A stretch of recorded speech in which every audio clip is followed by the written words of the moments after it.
paraît qu'ils en meurent. Il faut faire le nécessaire. Dans le temps, il fallait bien laver les carottes, sinon elles vous faisaient attraper la lèpre. Maintenant, ce sont les pommes de terre qui vous donnent le diabète ou vous font trop grossir. Les épinards sont mauvais, ça donne trop de sang. Et les lentilles, trop d'amidon. Les fruits, les salades, toutes les crudités vous donnent des colites. Si on les cuit, ça n'a plus de vitamines, ça n'a plus d'enzymes et ça vous tue. L'alcool, ça fait du mal, ça alcoolise. L'eau n'est pas bonne, même dans les bosses. Ça gonfle l'estomac et ça le remplit de grenouilles. La viande est mauvaise, c'est de l'acide urique. Le poisson vous énerve. Le poisson vous énerve? À cause du phosphore, ça le fait éclater. Dans la tête? Et les moules, ça peut donner la peste. Et les huîtres et les coquillages. Les asperges, mon mari n'en veut pas. Ça fait mal aux mains. Il le sait, il est docteur, il a des clients qui font de l'asperge. Il y a les aubergines, ça ne donne que le rhume. C'est moins gai que la peste. Oh, les aubergines, c'est cancérigène. Mon mari m'a dit qu'il y a des gens qui vont monter jusque dans la lune. Plus haut encore. Il faudrait des échelles beaucoup plus hautes que celles des pompiers et la tête en bas. Parce qu'il paraît que la lune est en bas. Elle est de tous les côtés, puisqu'on la voit de tous les côtés. Justement, puisqu'on la voit de tous les côtés de la Terre, pourquoi ne serait-elle pas de notre côté? C'est un risque à courir. Combien de temps faudrait-il par les échelles? Ils ne pourraient pas, ils perdraient leur souffle. Il faudrait des relais, des plateformes sur les échelles. Mais le vertige, la tête en haut ou en bas, c'est pareil pour le vertige. Ils monteraient sur l'obus. Ils monteraient sur l'obus à cheval, qui serait sur l'obus. Ils en mourraient, il y aurait trop d'air, ils auraient trop peur, ils en mourraient. Nous sommes tous des idiots. Hélas, nous sommes gouvernés par des imbéciles. Il faudrait trouver un remède à cela.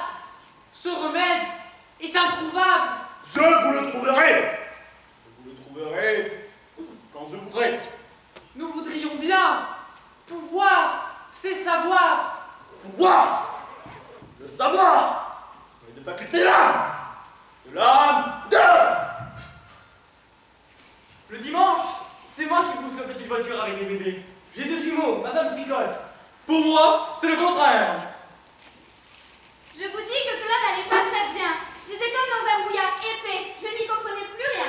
J'étais agitée, une sorte d'impatience nerveuse et musculaire. Ça n'allait pas bien du tout, je ne pouvais rester ni assis, ni couché, ni debout. Je ne pouvais pas marcher car cela me fatiguait. Je ne pouvais pas rester en place. Il y avait pourtant une solution. Pas très agréable, mais c'était la seule. Laquelle? Vous pendre. Vous auriez pu vous pendre. C'est dangereux. Un risque à courir. Pour moi, ce fut pire. La dépression. Le monde entier était devenu une planète isolée, lointaine, complètement fermée, en acier. Quelque chose de tout à fait hostile et étrange. Peu de communication, tout coupé. C'était moi qui étais enfermée, mais enfermée dehors. Où était-elle couverte? Dedans ou dehors? En tout cas, je ne pouvais pas la soulever. Ça pesait des tonnes et des tonnes de plomb. Non, l'acier, je vous ai dit. Le plomb encore peut fondre. Je n'ai jamais pu soulever plus de 60 kilos. Plus facilement 60 kilos de paille que 60 kilos de plomb. C'est tout de même plus léger, la paille. On peut se demander comment on fait pour vivre. C'est pas toujours gai, hein, comme dirait mon ami Gaston. Peut-être qu'il vaudrait mieux mourir? Ne le dites pas, ça porte malheur. Nous ne sommes pas de la race de ceux qui vivent dans les astres. Nous sommes de la race des désastres, ou des petits désastres. Ce sont des techniciens supérieurs. Ils iront dans la lune, ils iront dans les étoiles, ils iront plus loin que nous. Mais ils n'en seront pas plus que nous. Quelle vue auront-ils? Bien plus vaste que la nôtre. Oui, mais que seront-ils sur le tout? Ils ne seront rien du tout sur le tout. C'est le tout qui compte. Le reste n'est rien. En effet, le rien ne compte pas. Pourtant, j'ai vu les stages. Les locataires des stages supérieurs ont une vue plus élevée, plus étendue que les locataires des stages inférieurs. Pas toujours. Comment ça? Si la maison est un flanc de côte, et si les locataires des étages supérieurs ont leurs fenêtres, leurs lucarnes, leurs soupirails sur le flanc de côte, les derniers étages peuvent être des caves. Pour les autres, c'est la perspective. Ceux d'en bas peuvent voir de plus haut. Mon beau-frère travaille dans les réflexes inconditionnés. Dans les conditionnés, c'est plus facile. On ne fait que ce qu'on vous demande, mais on exige beaucoup. Je sens comme une naissance de joie en moi. C'est déjà la joie. Elle voudrait monter des pieds vers le cœur. Hélas, j'ai des fourmis dans les jambes qui l'arrêtent. Mon cher ami, ce n'est plus le plaisir de vivre que je demande. Je me contenterai de la neutralité de vivre et pouvoir regarder le spectacle sans souffrir, tranquillement.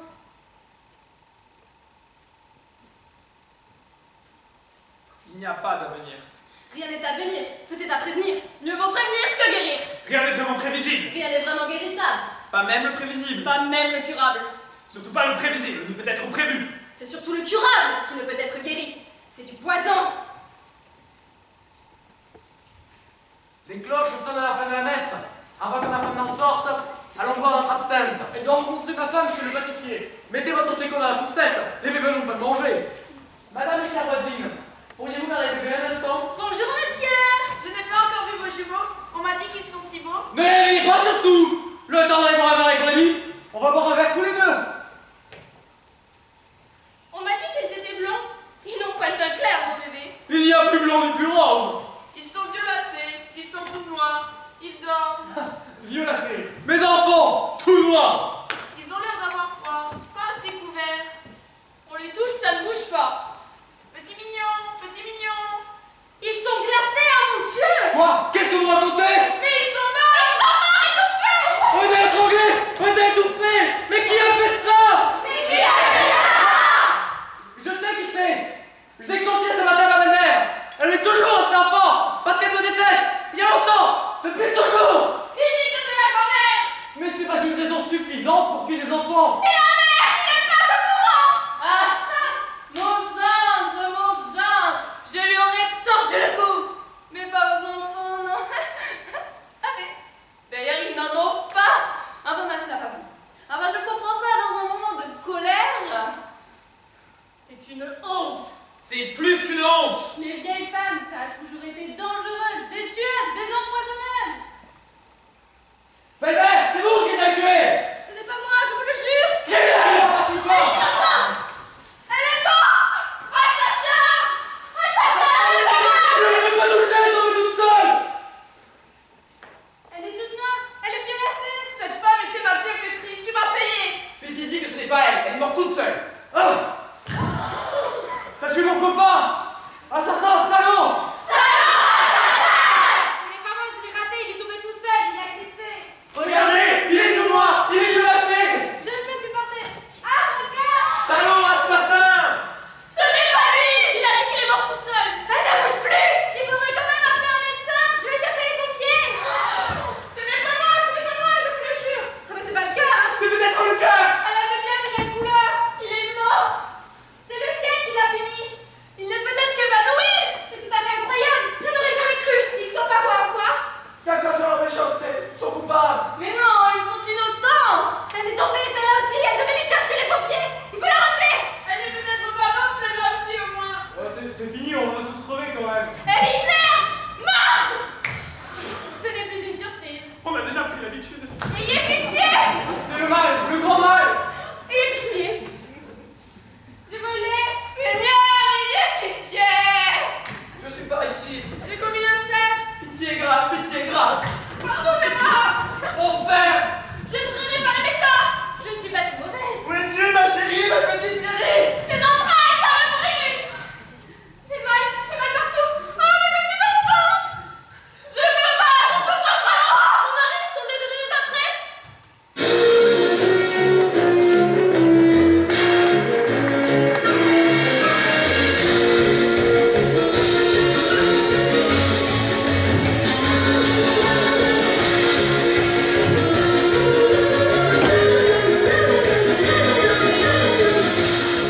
Citoyens de la ville. Étrangers. Un mal inconnu s'est répandu dans notre ville depuis quelque temps. Ce n'est pas la guerre. Il n'y a pas d'assassinat. Nous vivions normalement, calmement, beaucoup d'entre nous dans le presque bonheur. Tout d'un coup, sans cause apparente, sans avoir été malade, les gens se mettent à mourir. Dans les maisons, dans les églises, au coin des rues, sur les places publiques. Ils se mettent à mourir. Imaginez-vous cela. Et le comble, ce ne sont pas des morts isolés. Un mort par-ci, un mort par-là. Cela pourrait s'admettre à la rigueur. Ils sont de plus en plus nombreux. Il y a des maisons où des familles entières sont anéanties ensemble. Des frères et des cousins sont pris en même temps du même mal. De la même angoisse. Suivi de la même douleur mortelle. Des gens sont morts. Aussi bien dans la même maison que dans des maisons éloignées les unes aux autres. Des inconnus mouraient en même temps. Des inconnus coïncidences nous ont fait abandonner la piste de la coïncidence. Les gens meurent, toi! Je vous ai réunis une dernière fois sur cette place publique pour vous dire ce qui nous arrive. Et ce qui nous arrive est incompréhensible. Nous sommes accablés par une mortalité sans cause connue. Je dois vous annoncer que les pays voisins ainsi que les villes nous interdisent leurs portes. Les soldats entourent la ville. Vous ne pouvez plus sortir et plus personne ne peut rentrer. Hier encore, on pouvait sortir, mais dès aujourd'hui, nous sommes pris comme dans un piège. Citoyens et étrangers, n'essayez pas de fuir. Vous n'échapperez pas aux balles des carabiniers qui entourent et gardent les entrées et les sorties. nous avons besoin de tout notre courage et de toute notre force de résignation. J'ai besoin de bras pour creuser des fosses. Il faut exproprier les terrains vagues et les chantiers, car il n'y a plus de place dans les cimetières. Je demande des volontaires pour surveiller les maisons affectées, pour empêcher qu'on entre dans ces maisons ou qu'on en sorte.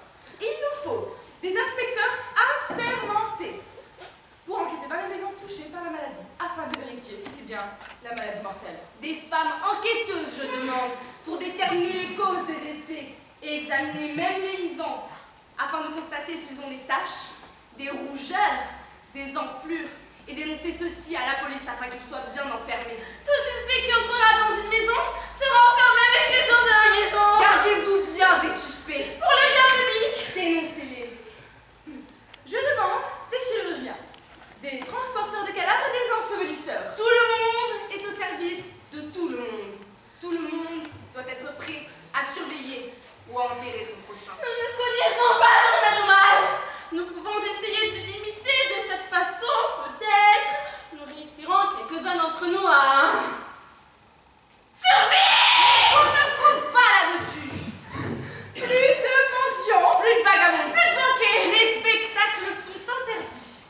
Les cafés, les magasins resteront ouverts le moins longtemps possible afin de réduire la propagation. Ces propagations est bien, car il est possible que le mal nous tombe comme une pluie invisible qui pourrait même traverser les toits et les murs. Comme je vous l'ai dit, il n'y aura plus de réunions publiques. Les groupes de plus de 3 personnes seront dispersés. Il est également interdit de flâner. Les habitants devront circuler 2 par 2 afin que chacun puisse surveiller l'autre et dénoncer aux ensevelisseurs s'ils tombent.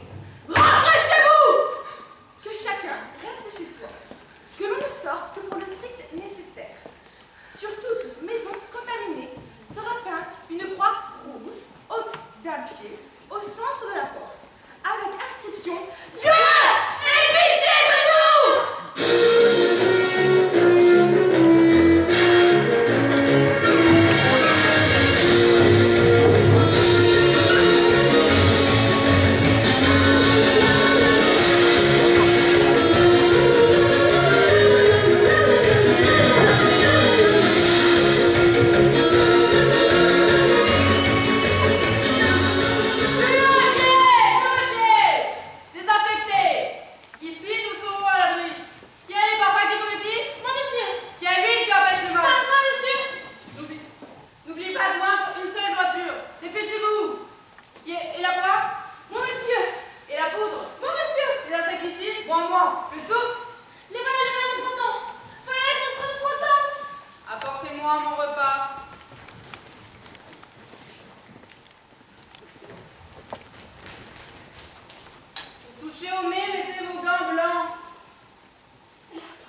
Bien entendu, personne n'entre ni ne sort.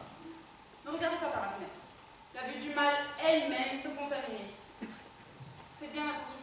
Je sens qu'il y a un peu de courant d'air. Il n'y a pas de fissure. Il peut y en avoir, il peut s'en former. Faites bien attention. Bouchez tous les trous avec de la cire que vous devez avoir constamment sur vous. Allez, inspectez, allez! Vaporisez aussi. Ne craignez pas de vaporiser la nourriture. Tant pis si elle a un mauvais goût. Le mal ne connaît pas toujours les murs et les cloisons. Il est invisible et pour lui, il n'y a pas de matière. Si vous y pensez, monsieur, il entre par la pensée. Pensez qu'il n'entre pas. Pensez qu'il n'entre pas. Si vous ne le voulez pas, le mal n'entrera pas dans cette maison. Il ne nous touchera pas. Mais continuez de désinfecter la maison. Continuez de vérifier s'il y a des fentes ou des fissures. Si rien ne s'élargit, que tout se referme. Il n'y a pas d'univers entre nous. Nous sommes impénétrables. C'est ce qu'il faut se dire. Sommes-nous impénétrables? Répondez! Nous sommes impénétrables! Dis-le toi aussi! Nous sommes impénétrables! Le mal ne peut nous toucher! Et toi? Le mal ne peut nous atteindre! Le mal ne peut arriver jusqu'à nous! Je suis impénétrable. Je suis intouchable. Mais comme de ces métarsis! Ses yeux rougissent, son visage est tout bleu, il a tout renversé! Il a cassé les assiettes! Et j'en ai plus d'autres. Ce sont les signes du mal! Ce sont les signes du mal!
savais, tu sais bien nager. Puisque je te répète qu'après 5 minutes, nous arrivons à la prairie ensoleillée, puis ensuite il y a les jardins, puis les rues, puis les boutiques, puis les marchands de vin et de fruits.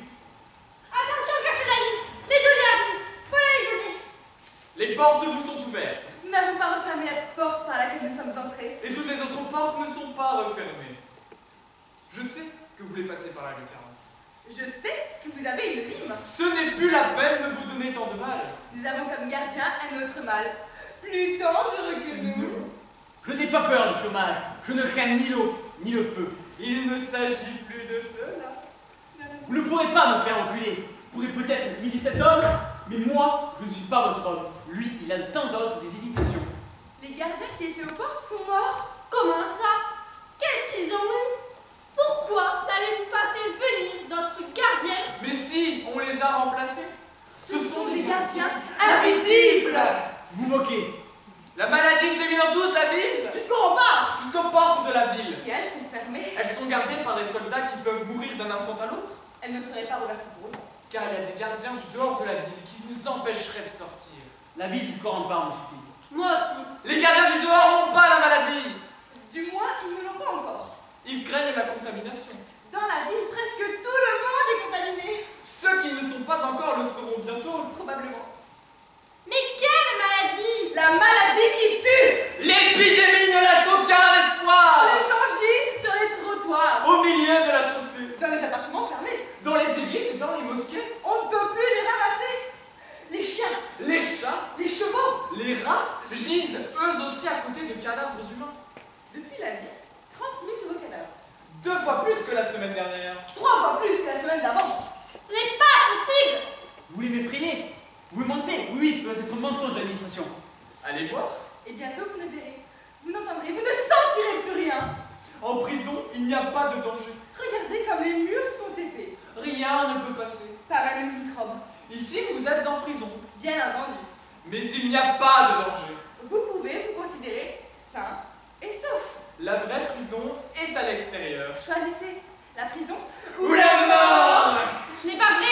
Je ne peux pas la trouver. Sortez donc si vous voulez. C'est un piège. Puisque je vous dis que toutes les portes vous sont ouvertes. On vous le répète. Toutes les portes vous sont ouvertes.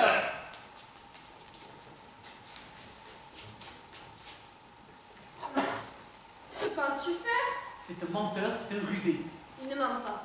Qu'est-ce que tu en sais? As-tu des preuves? J'ai rêvé cette nuit que l'on mourait. J'ai vu dans mon cauchemar des montagnes de morts. Il y avait des tas si hauts que ça dépassait les maisons de 6 étages. C'est parce que tu n'as pas le courage de t'évader. Je te dégonfle. Et regarde, il a laissé la porte ouverte. Regarde. Regarde. Tu me diras pas que tu crois à tes rêves. La vérité est dans les rêves. Ce que l'on n'ose pas concevoir le jour. Les rêves, pendant la nuit, le dévoilent. Le rêve montre ce qu'on a peur de faire. C'est un faux alibi. C'est pour excuser ta lâcheté. Mais si la porte est ouverte, c'est qu'il n'y a plus besoin de gardien. Je préfère finir mes jours en prison très tard. Je partirai seul. Mais je me méfie des gardiens qui doivent garder les autres portes. Il y a certainement des gardiens bien vivants et en bonne santé. Il nous a menti. On ne peut faire confiance aux geôliers. Je dois partir. Mon parti a besoin de moi. J'ai une mission, un devoir vis-à-vis des autres. Vive la liberté! Tu peux me suivre si tu veux. Je partirai par la lucarne. Je me méfie des portes. Adieu.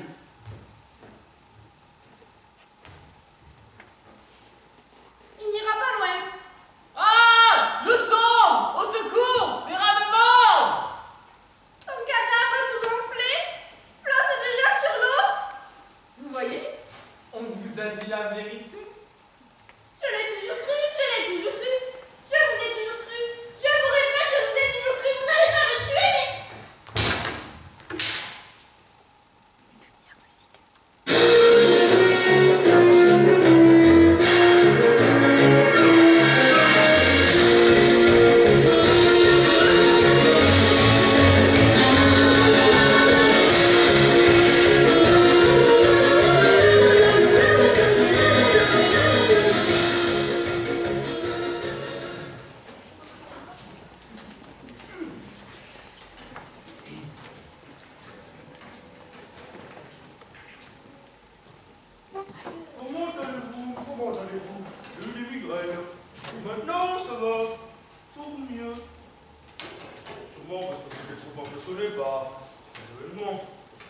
événement.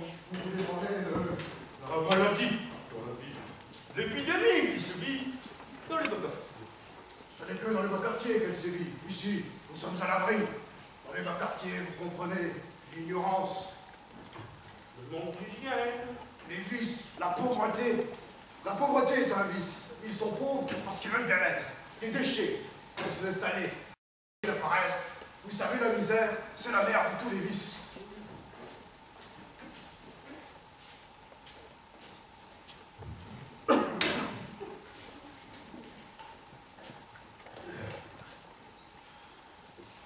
Vous savez qu'Alexandre est mort. Comment? Quand? Pourquoi? Il allait mieux, il était convalescent. Il est mort, mais pas de la maladie. L'épidémie n'entre pas dans les hôpitaux. Mais que pourrait-il mourir? C'était assez inattendu. Il est mort, car il a bien voulu mourir. Et avant, j'avais besoin de lui. Les amis sont des gens dont on a besoin. Et pour les remplacer, il en faut du temps et de la chance. Comme ma femme va la prendre! Allons, votre mal de tête vous reprend. Je n'ai plus de migraine du tout. Il faut passer outre. De toute manière, je vais bien mieux. Beaucoup mieux.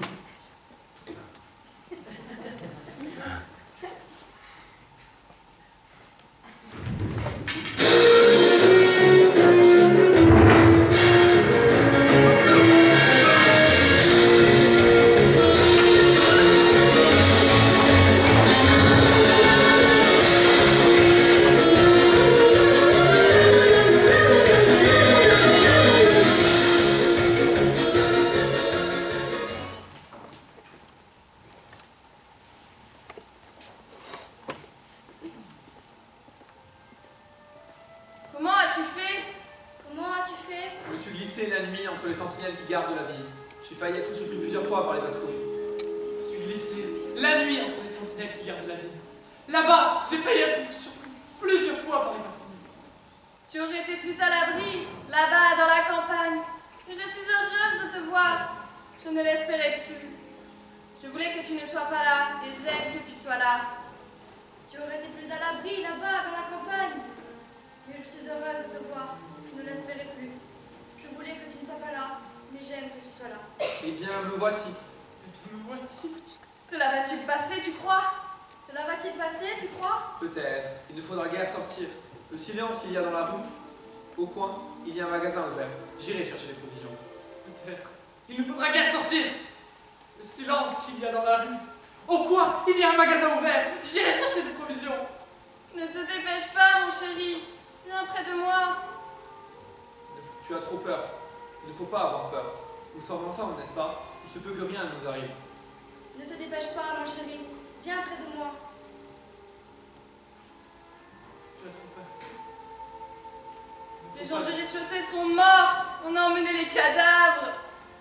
Qu'avons-nous tous fait pour qu'il en soit ainsi? Nous étions heureux. Les gens du rez-de-chaussée sont morts. Qu'avons-nous tous fait pour qu'il en soit ainsi? Nous étions heureux. Nous ne le savions pas. Nous ne le savions pas. Je ne peux pas m'empêcher d'avoir peur. Je ne peux m'empêcher d'avoir peur. Si tu n'étais pas venu, je serais devenue folle. Si tu n'étais pas venu, je serais devenu fou. Sois sage maintenant, sois calme. Non! Tu peux être calme maintenant. Non! Tu as trop peur. Tu es pâle. Calme-toi. Tu es tout pâle. Repose-toi un peu. Je suis pâle. Je suis pâle. Ce n'est rien, c'est nerveux. Allonge-toi quelques instants. Voilà, comme ça. Donne-moi ta main. Comme ta main est chaude. Ce n'est rien, c'est nerveux. Allonge-toi quelques instants. Voilà, comme ça. Donne-moi ta main. Ta main est chaude. J'ai mal à la tête. Veux-tu que j'ouvre la fenêtre? J'ai mal à la tête. Veux-tu que j'ouvre la fenêtre? Qui sait ce qui peut venir de la rue? Qui c'est ce qui peut venir de la rue? Comme ton front est brûlant. Ton front est brûlant. Ne suis-je pas gonflée? Regarde, les paumes de mes mains rougissent. J'ai mal au ventre. Je me sens faiblir. J'ai des douleurs partout. On dirait que tu gonfles. Regarde, les paumes de tes mains rougissent. J'ai mal au ventre. Je me sens faiblir. J'ai des douleurs partout. Je te soignerai, je te soignerai. Comment faire pour te soigner? Je te vois si mal. Comme Comme dans un brouillard. Je te vois si mal. Comme dans un brouillard. Ce n'est rien, ma chérie, ce n'est rien. Ce n'est rien, mon chéri, ce n'est certainement rien. Je me sens mal. Es-tu là? Je t'ai attendu. Je t'ai espéré. Pourquoi n'es-tu pas venu? Je suis toute seule. Je suis venu pour toi, ne me quitte pas. Tu es près de moi. Me sens-tu dans tes bras? Je ne te sens pas. Je ne t'entends pas, je ne te vois pas. Ne t'en va pas, je t'en supplie, je suis venu pour toi. Je me sens si mal. Que vais-je faire, pauvre femme, avec un moribond sur les bras? Tout le monde nous a abandonnés. Je suis venu pour toi. Jusqu'à la fin des temps, je resterai auprès de toi. Je me sens si mal. Es-tu là? Es-tu toujours là? Me tiens-tu dans mes bras?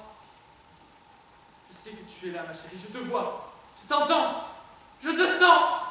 Je ne suis plus seul. Moi,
et n'en sortiront ni vivants ni morts.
surtout pas. La charrette de la mort emmènera tout ça. En avant, on marche.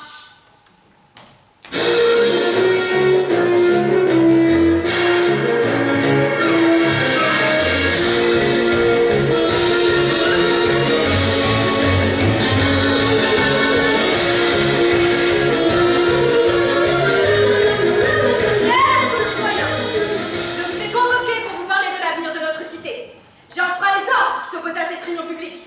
Et vous êtes venus en grand nombre, au nez et à la barbe de nos dirigeants actuels. On veut nous enfermer dans nos demeures et dans notre angoisse, sous le prétexte d'une maladie qui sévit parmi nous. Et tous les prétextes sont bons pour nos dirigeants, hein? Sous le prétexte de nous préserver contre le mal. On nous immobilise, on nous empêche d'agir, on nous paralyse, on nous possède, on nous détruit. La maladie tue dans les maisons aussi bien que dehors. Davantage dans les maisons où l'air est enfermé. Et c'est dans l'air enfermé que le mal se développe le mieux. À l'air libre, le mal amorce de prise. En tout cas, il n'en a pas plus. C'est une mauvaise politique que d'être cloîtré. Mauvaise pour nous. Mais c'est une tactique diabolique pour nos dirigeants. Ils veulent nous empêcher de nous révolter seulement. Ils veulent nous empêcher de formuler nos justes revendications. Ils veulent nous empêcher de nous propter et nous rendre impuissants pour que le mal nous frappe. Je me demande si cette maladie que l'on qualifie de mystérieuse n'est pas une invention à eux. Et pourquoi l'appelle-t-on mystérieuse? C'est pour en cacher les causes et les raisons profondes. Nous sommes là justement pour démystifier ce mystère. Qui a intérêt à ce que cette maladie continue? Nous? Non! Ça ne peut être nous, car nous en mourrons! C'est une mort politique. Nous faisons le jeu de nos oppresseurs dont nous sommes les jouets. Connaissez-vous les statistiques? 190 000 morts depuis ces derniers temps. Depuis que cela sévit, 190 000. Peut-être même 200 000, puisque nos statistiques datent d'il y a 2 jours. C'est-à-dire un quart de la population. 40 à 60 000 autres citoyens, d'après nos estimations, gisent dans les hôpitaux, agonisent, parce qu'ils sont aidés à mourir plutôt qu'à survivre. 60 000 autres gisent dans leur maison avec les pompes funèbres, alors pompe en alerte. Si les pompes funèbres sont en alerte, qui les y a mises? Nos dirigeants. Cela veut bien dire qu'ils s'y attendent, qu'ils ont prévu, qu'ils ont peut-être préparé. Tuez les croque-morts qui ensevelissent et cachent les cadavres, afin que la lumière ne soit pas faite, et qu'ils entretiennent ce mystère et cette mystification. Cela fait presque 100 000 malades ou mourants.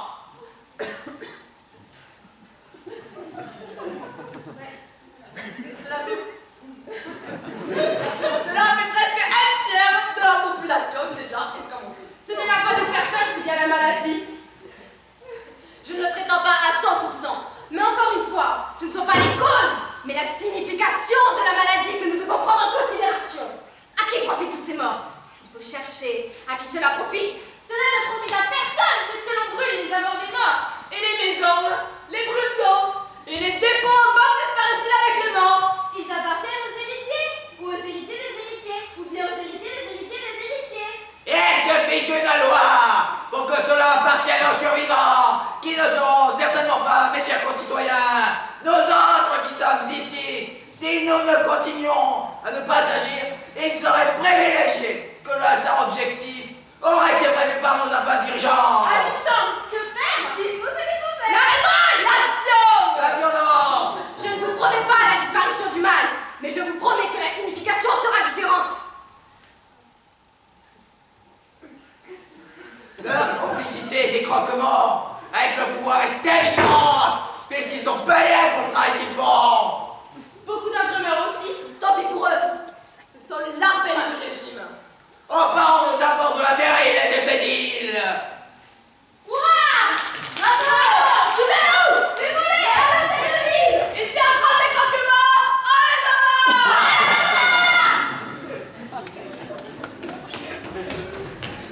Ils sont morts! Ils sont tombés! Ils les ont eu, les salauds! Ce sont des martyrs, victimes du hasard de notre juste cause!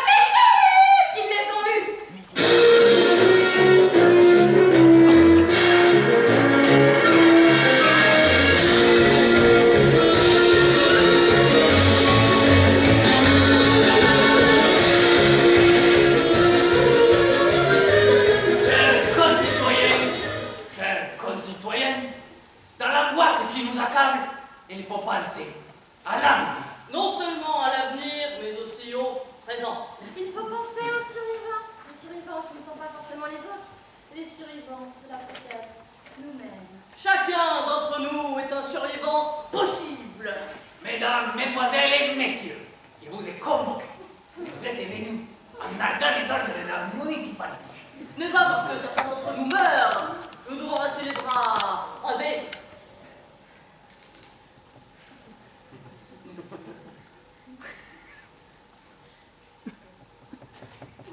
Nous pouvons faire, sinon un grand, un parfait paradis.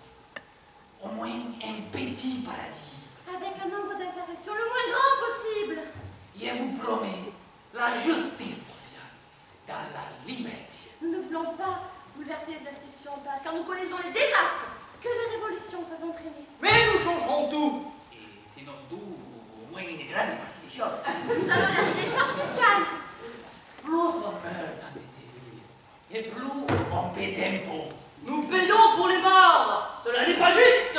Où va l'argent? Aux fonctionnaires municipaux, pour les plus nombreux et les mieux rémunérés, sont les croque-morts. S'il y a des croque-morts parmi vous, ceux-ci continueront d'être payés s'ils votent pour nous. Non seulement nous paierons beaucoup moins d'impôts, mais nous relèverons le salaire des ouvriers. Et nous allons alléger les charges qui pèsent sur les petits commerçants. Les grands patrons ne peuvent plus conserver un bon état de marche de leur entreprise à cause d'une fiscalité excessive. Cela aussi, au même titre que les ouvriers, petits, grands et moyens commerçants, ainsi que les croque-morts, seront déchargés d'une partie de leurs charges. Dès la cessation de l'épidémie, nous devrons tous courir aux urnes, car nous voulons agir dans la légalité. Et les retraités? Ils seront favorisés. Et les enseignants? Ils seront favorisés. Et les agriculteurs?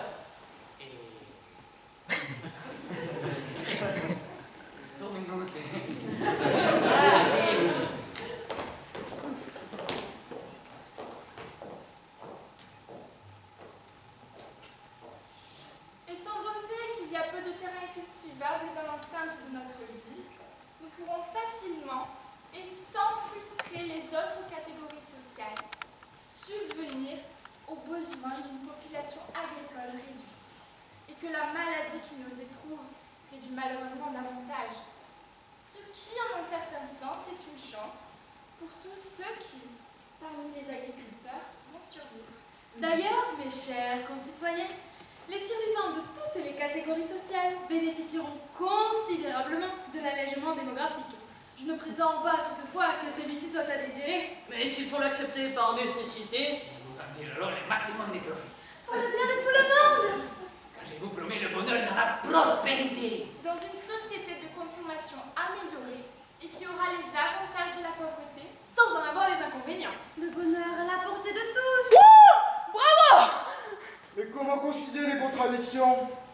Quelles contradictions? Certaines contradictions. Comment concilier les ouvriers, le patronat et le commerce en même temps? Mais chacun n'a qu'à y mettre du sien. J'ai mon plan en 12 points. Réactionnaire, fasciste. Abat le régime morbide et décadent. Abat les obsédés de la mort. Tu ne dis rien, tu n'es pas d'accord. Mais si, je suis d'accord. Abat les obsédés. D'après nos statistiques, 3 conseillers municipaux sont déjà morts. 2 autres sont malades. Comment avoir confiance dans des dirigeants qui donnent un si mauvais exemple à la communauté? Oui, des gouvernements. autant que possible. Immortel! Dans la limite de la condition humaine. Je vous promets le bonheur. Les groupements sont interdits. Circulez, dispersez-vous. Dispersons-nous, mes enfants. Dispersons-nous en ordre.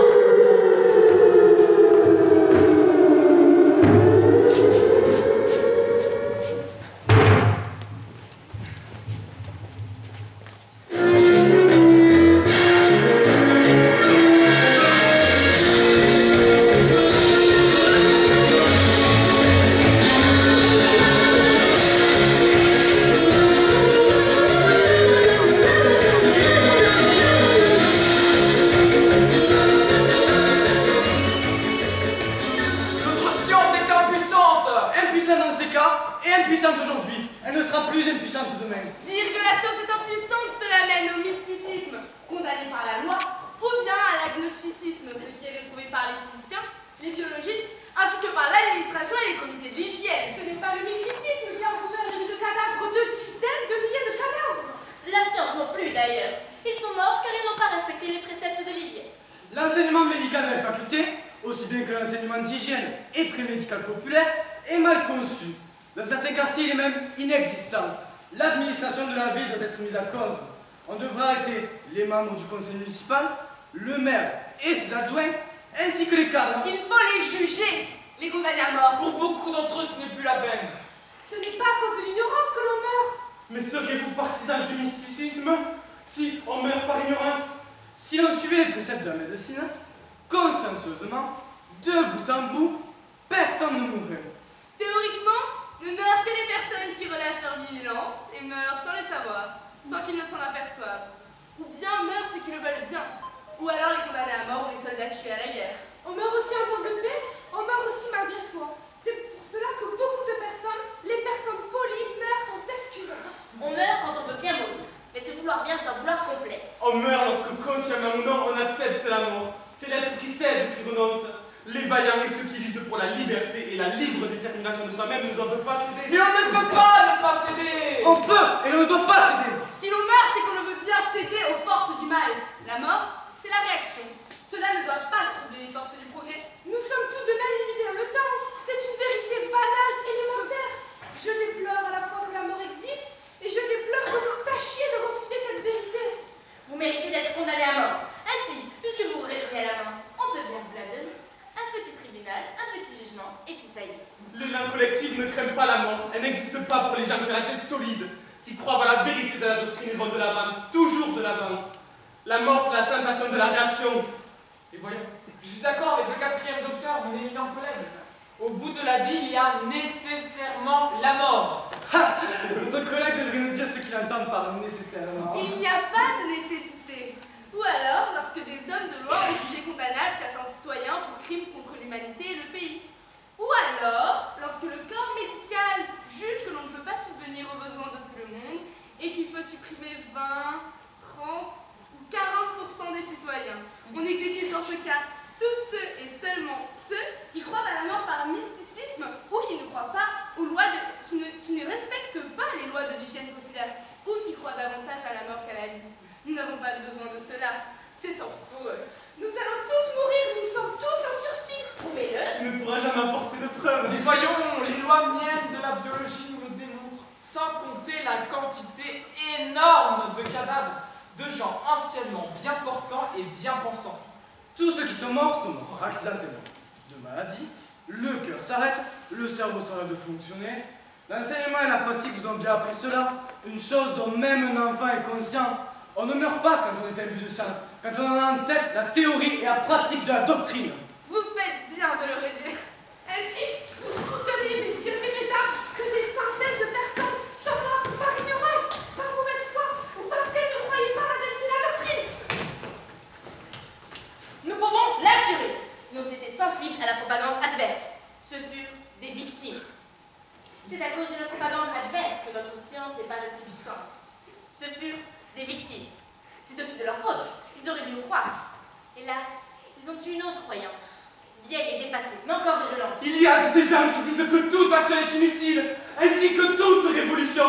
Et toute évolution, car disent-ils, de toute façon, il y a la mort au bout. C'est un argument à prendre en considération.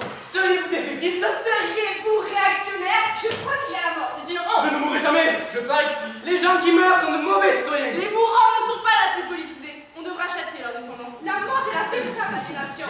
Vous ne formulez que des clichés. Mais entre le bon sens et la vérité, il y a un abîme. Mais vous ne voulez pas prendre la mort en considération. C'est elle qui nous prend en considération. Nous ne pouvons l'empêcher. C'est fort. Je voudrais bien vous donner raison.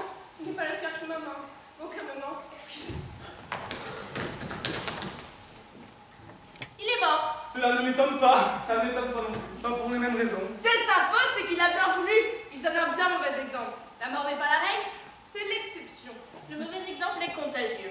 La foule des vivants est assez belle pour suivre de mauvais exemples. Nous saurons l'éclairer. C'est la maladie qui est contagieuse. Excusez Excusez-moi. Je m'excuse. Vous voyez? Vous voyez.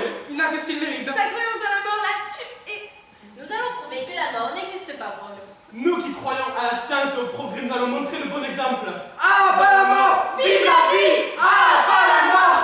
Ah, bas la mort! Ne tombez pas! Ne tombez pas! Ne tombez pas!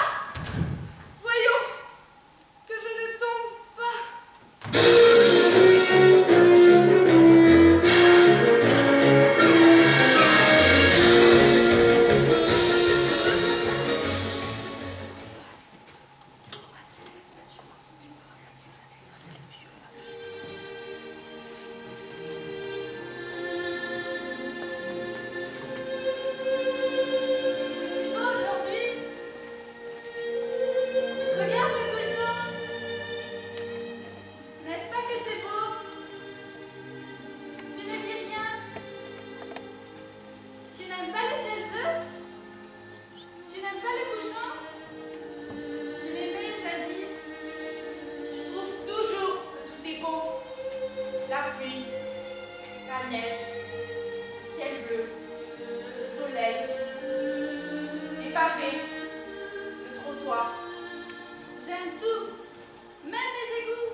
Depuis le temps que nous sommes là. À chaque aurore, le monde renaît, tout propre, tout vierge. Tu ne m'aimes pas assez si tu es si triste. Je n'aime rien, mais toi je t'aime. Je t'aime à ma façon, je t'aime comme je peux, le mieux possible, tant que je peux, avec ce qu'il me reste de force.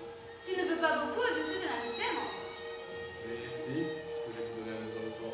Je n'ai besoin que de toi, d'un coin de ciel, un peu de lumière, un peu de... tout juste un peu de chaleur. Tu ne regardes pas autour de toi? Quelle raison pouvons-nous avoir d'être heureux et joyeux? Tu ne sais pas voir. C'est toi? Tu ne vois pas assez loin, non. Nous n'allons pas nous chamailler. Tu ne regardes... Comment peux-tu accepter cette angoisse? Tout le monde a peur autour de nous. Ils sont figés dans leur malheur. Tu as toujours eu peur, même quand il n'y avait pas de raison d'avoir peur. Laisse ces gens à cette peur, c'est de cette peur qu'ils peuvent périr. Oui, j'ai toujours été angoissé. Ce n'est pas tellement la peur des autres qui me pèse. Mon angoisse me suffit. Aujourd'hui, je la vois dans les yeux de tous. Elle se multiplie. J'ai un peu mal à la jambe. Tu es fatigué. Ce n'est rien, donne-moi ton bras. À mesure que je vieillis, je rajeunis. Pour moi, une année n'est qu'une seconde. Une seconde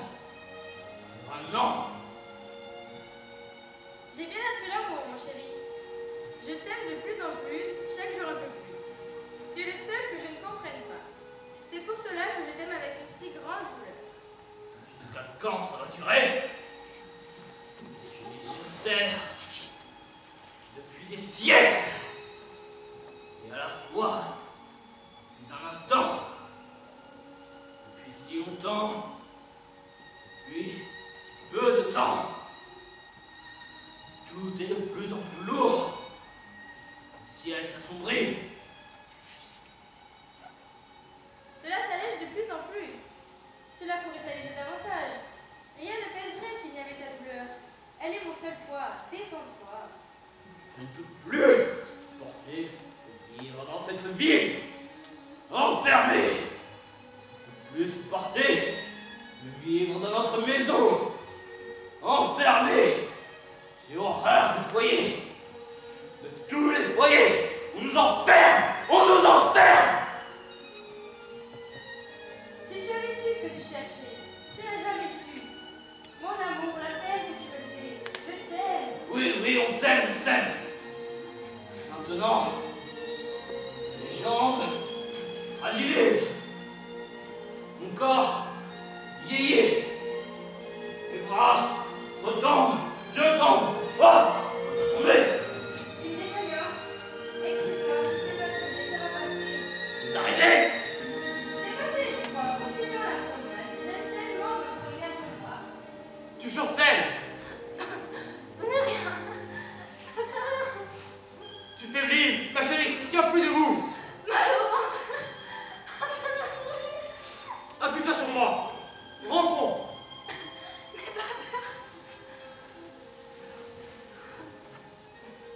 Résiste. Je t'en prie. Je te porterai bien. Je vais te soigner. Mais ça va passer. J'ai déjà eu ça. Tu n'as jamais eu aussi mal. Elle n'a jamais été malade. Elle a les signes du mal. Mon Dieu, elle a les signes. Ne t'as mal pas. Reprends doucement. Je m'allongerai. Et tu resteras près de moi. Ça passera. Tu guériras toi aussi. Tu m'as promis de rester avec moi jusqu'à la fin des jours. Tu ne peux pas me quitter. Tu l'as promis. Tu ne dois pas. Tu ne dois pas. Il peut nous aider, sauf Dieu. Il n'est pas là. Emmène-moi. Je t'emmène. La maison n'est pas loin. C'est si loin. Mais je mourrai. Qu'est-ce que tu es là? Un peu de courage, ma chérie. Mon petit amour, il faut que tu en aies pour tous les deux. Je n'en ai plus. Mais oui, je m'allongerai. Et tu t'allongeras près de moi. Nous serons côte à côte. C'est le bonheur. Nous guérirons. Ne m'abandonne pas. N'abandonne pas. Comment n'ai-je pas compris? Je te garde. Ça comprend. Il est trop tard. La nuit va nous engloutir. Le bonheur est à l'âme, mais je n'ai pas su. Viens, ma fille, viens. Je t'emmène et tu me portes dans ta nuit. Il y aura encore quelques instants. Au secours, mes amis, frères!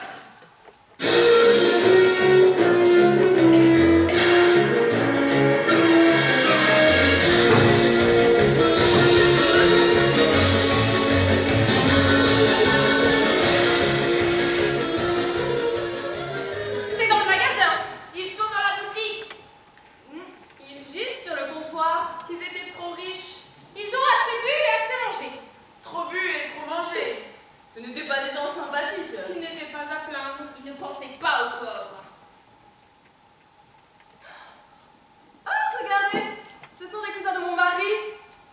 Bon débarras. Et mon mari aussi est mort. Bon débarras.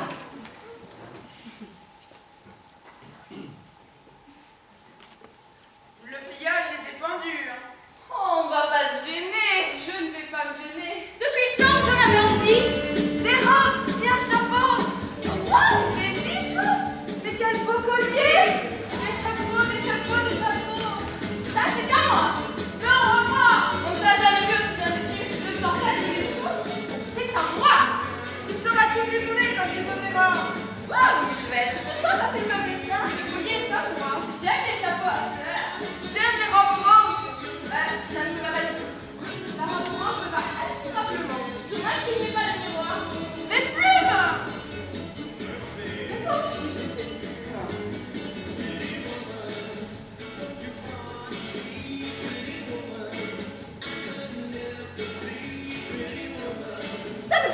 amis ne sont plus avares maintenant. On est habillés comme des riches. Voleuse! On va aussi, qu'est-ce que ça peut faire? C'est mon autre attendre, je sais les métiers légaux. C'est du domaine public. Rendez-moi mes robes, mes chapeaux. Viens les prendre. Je vais porter plainte à la police. On nous a donné l'autorisation. Menteuse!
Partageons le bébé. L'achat des petits enfants est bien meilleur que celle de cette bourrée de fonctionnaires. Non!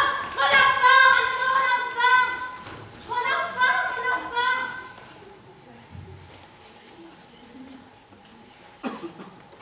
Des anthropophages? Oui, des anthropophages. Mais non, voyons, pas des professionnels. Ce ne sont pas des professionnels. Des amateurs? Même pas. C'est simplement l'occasion. On n'est pas anthropophage parce que 2 ou 3 maris ont mangé leur femme, ou parce que certains parents mangent un enfant, poussés par la nécessité. Toutefois, je vous conseille de faire attention que les humains, petits ou grands, que l'on mange, n'est point la maladie. C'est simplement préventif. Un problème de salubrité, dirons-nous. Si on mange quelqu'un qui a la maladie, on tombe malade soi-même. C'est un grand risque à prendre. Mais si, poussé par la faim, un bon vivant fait envie, d'ailleurs, de tout temps, cela se fait en cas de besoin. En effet, que vous voulez, il faut bien que l'on se mange les uns les autres. Tout est humain, voyez-vous? Tout est humain. C'est à cause de la maladie que nous en sommes là. Nécessité objective. Autrement, normalement, nous nous aimerions ou nous nous détesterions sans nous manger. Mais moi, malgré tout, je me méfie de cette sorte de nourriture. Je me méfie à cause de la maladie.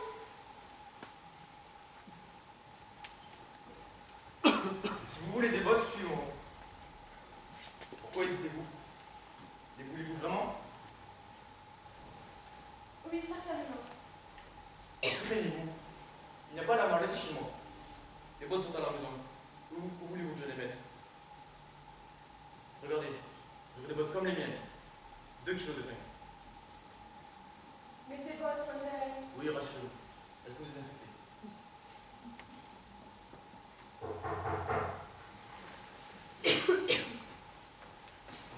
On a amené une belle vivante, apparemment saine.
Ce sont nos vices et nos péchés qui sont la cause du malheur.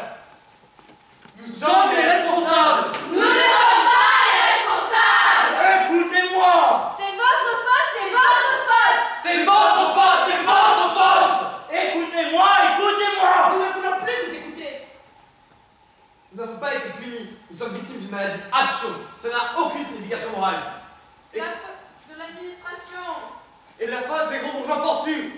Ils vivaient dans la luxure et c'est pour cela que nous payons en ce moment leur gourmandise. Leur vice et leur péché. Leur manque de charité, Leur luxure. Leur athéisme. Ce n'est pas la faute des riches, c'est la faute des pauvres. Ils sont sales. C'est à cause de leur manque d'hygiène. C'est à cause des ivrognes, pauvres et sales. Écoutez-moi. C'est la faute des riches. C'est la faute des pauvres. Écoutez-moi. Écoutez-le donc. Écoutons-le. Je dois vous annoncer une grande nouvelle. Il va vous annoncer une bonne nouvelle. Il a dit qu'il va vous annoncer une bonne nouvelle. Il paraît que c'est une bonne nouvelle. Écoutez-moi. Écoutons-le. Nos statistiques révèlent que la maladie recule. Vite, très vite, et recule au galop. La semaine dernière, dans le 15e arrondissement, il y avait 80 000 morts. Cette semaine, que 3.